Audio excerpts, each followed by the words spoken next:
નમસ્કાર મિત્રો, સ્વાગત છે તમારું અમારી YouTube channel Gujarat jobs and ન્યૂઝમાં। મિત્રો, વર્ષોથી સેવા આપતા હંગામી કર્મચારીઓ એટલે કે કોન્ટ્રાક્ટ કર્મચારીઓ માટે સારા સમાચાર આવી રહ્યા છે। વર્ષોથી સેવા આપતા કોન્ટ્રાક્ટ કર્મચારીઓને હવે કાયમી જેવા અધિકાર મળવાપાત્ર રહેશે। સુપ્રીમ કોર્ટ દ્વારા એક મહત્વનો આદેશ જાહેર કરવામાં આવ્યો છે। સુપ્રીમ કોર્ટે કર્મચારીઓ મજૂરોને લઈને એક મહત્વપૂર્ણ ચુકાદો આપ્યો છે। એટલું જ નહીં, કોન્ટ્રાક્ટ પ્રથાના દુરુપયોગની પણ ટીકા કરી રહી છે। સુપ્રીમ કોર્ટે કહ્યું હતું કે શ્રમિકો વર્ષો સુધી કોન્ટ્રાક્ટ પર કામ કરતા રહે છે, છતાં તેમને એક કાયમી શ્રમિકના લાભોથી વંચિત રખાય છે, જેને ના ચલાવી લેવાય। આ સાથે જ સુપ્રીમ કોર્ટે એક સ્પષ્ટતા કરી હતી કે જો કોઈ કર્મચારી મજૂરની નિમણૂક કામચલાઉ હોય અને વર્ષો સુધી તેણે સેવા આપી હોય તો તેને પણ એક કાયમી કર્મચારી જેટલા જ અધિકારો મળે છે। સુપ્રીમે એવી પણ ટકોર કરી હતી કે અગાઉના ચુકાદાઓનો ઉપયોગ શ્રમિકોને તેના અધિકારોથી વંચિત રાખવા માટે ના કરી શકાય।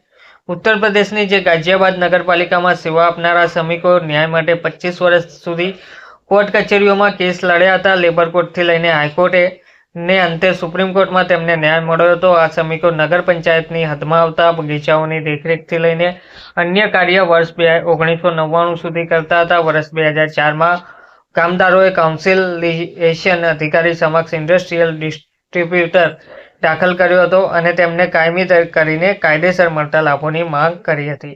જોકે તેમની આ માગણીઓના પગલે જુલાઈ 2005માં ગાઝિયાબાદ નગરપાલિકાએ કોઈપણ લેખિત આદેશ, નોટિસ અથવા છટણીના વળતર વિના મૌખિક રૂપે તેમની સેવાઓ બંધ કરી દીધી હતી, એટલે કે તેમને નોકરીમાંથી કાઢી મૂક્યા હતા। તો આ કેસમાં સુનાવણી કરતા લેબર કોર્ટે વિરોધાભાસી ચુકાદો આપ્યો હતો। લેબર કોર્ટે પહેલા કર્મચારીની તરફેણમાં ચુકાદો આપતા તેમને 30% પાછલા ભથ્થા સાથે નોકરી પર પાછા લેવાના નિર્દેશ આપ્યા અને પછી શ્રમિકો નગરપાલિકાના પ્રત્યક્ષ નિરીક્ષણ હેઠળ કામ નહીં કરતા હોવાનું જણાતા નગરપાલિકાની તરફેણમાં ચુકાદો આપ્યો હતો।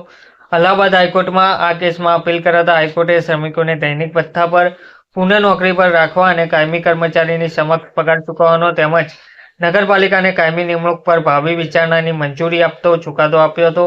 જોકે સુપ્રીમ કોર્ટના ન્યાયાધીશ વિક્રમનાથ અને ન્યાયાધીશ પસન્ના વરાલેની બેન્ચે કહ્યું હતું કે કોઈ કર્મચારી લાંબા સમય સુધી સ્થાયી કર્મચારી જેવું કામ કરતો હોય તો તે પણ સ્થાયી કર્મચારી જેટલું જ વળતર મેળવવાનો અધિકાર ધરાવે છે। નોકરશાહીની મર્યાદાઓના કારણે કામદારોને તેમના અધિકારોથી વંચિત રાખી શકાય નહીં। સુપ્રીમ કોર્ટે આ મામલાને દેશમાં પ્રચલિત કોન્ટ્રાક્ટ પદ્ધતિ સાથે પણ જોડ્યો હતો અને વિસ્તારથી ચુકાદો આપીને દેશના શ્રમિકોની સ્થિતિ અંગે ભારે ચિંતા વ્યક્ત કરી હતી। તો દેશમાં કોન્ટ્રાક્ટ રાજ સામે સુપ્રીમ કોર્ટ માટેનું જે મહત્વનું અવલોકન છે તેમાં સમાન કામ માટે સમાન વેતનના સિદ્ધાંત સામે આંખ આડા કાન ના કરી શકાય। શોષણ કરવા માટે ઉમાદેવી કેસ સુપ્રીમનો ચુકાદાનો ઉપયોગ ઢાલ તરીકે ના કરી શકો। શ્રમિકો લાભ વગર પણ વર્ષો સુધી કામ કરતા રહ્યા છતાં તેમના કામની નોંધ ના લેવાય।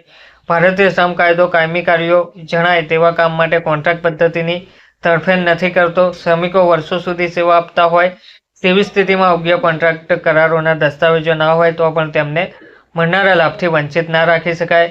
ભારત સરકાર કેસમાં સુપ્રીમે સ્પષ્ટ કહ્યું છે કે કામચલાઉ કોન્ટ્રાક્ટરનો ઇરાદાપૂર્વક શ્રમિકોને તેના નોકરી અને અન્ય લાભોથી વંચિત રાખવા થઈ રહ્યો છે।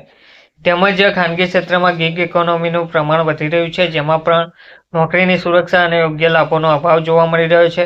કોન્ટ્રાક્ટ પદ્ધતિ માત્ર ટૂંકા ગાળાના કામ માટે જ અપનાવાઈ છે, પરંતુ તેનો સરકારી વિભાગોમાં પણ દુરુપયોગ કરીને શ્રમિકોનું શોષણ કરાય છે।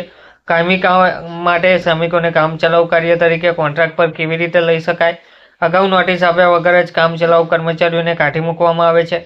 જે શ્રમિકો કામચલાઉ કાર્યમાં વર્ષો સુધી સેવા આપે છે તેઓનું યોગદાન કાયમી કર્મચારીઓ કરતાં ઓછું ગણી ના શકાય। કામચલાઉ શ્રમિક તરીકે ભરતી કરાયેલા લોકો વર્ષો સુધી સેવા આપે છતાં તેમને મૂળભૂત અધિકારો જેવા કે પેન્શન, પ્રોવિડન્ટ ફંડ, સ્વાસ્થ્ય વીમો, મળતી રજાઓથી વંચિત રખાય છે। તો આ દરેક કાયદાને બંધ કરી કોન્ટ્રાક્ટ પ્રથા રદ કરી અને કાયમી કરવામાં આવે તેવી પણ કહેવામાં આવી રહ્યું છે। ધન્યવાદ।